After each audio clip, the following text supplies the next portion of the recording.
بسم الله الرحمن الرحيم. الحاقة ما الحاقة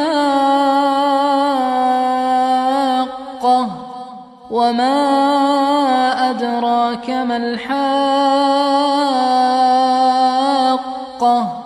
كذبت ثمود وعاد بالقارعة فأما ثمود فأهلكوا بالطاغية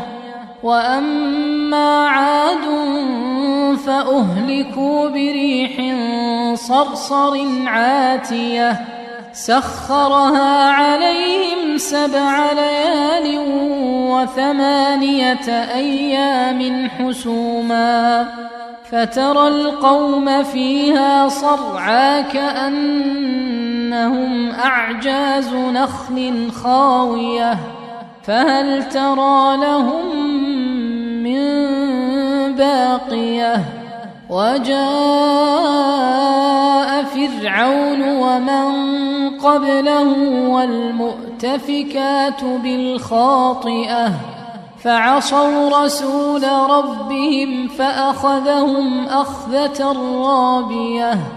إنا لما طغى الماء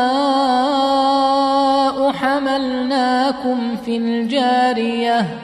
لنجعلها لكم تذكرة وتعيها أذن واعية فإذا نفخ في الصور نفخة واحدة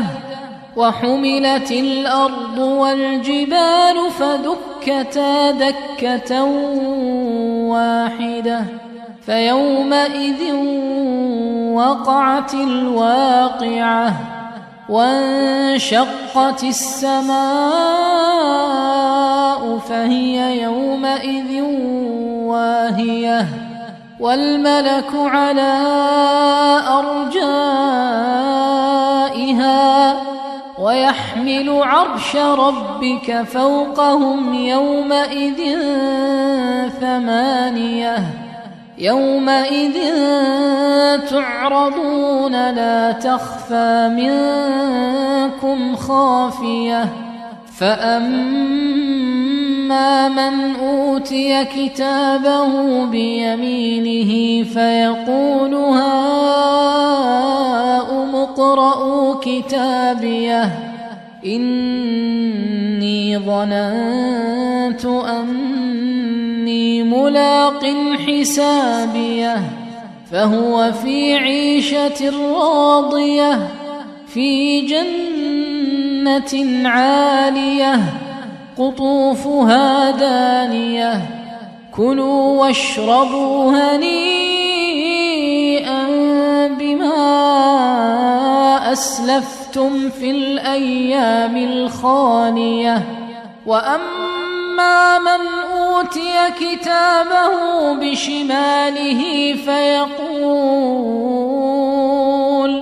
فيقول يا ليتني لم أوت كتابيه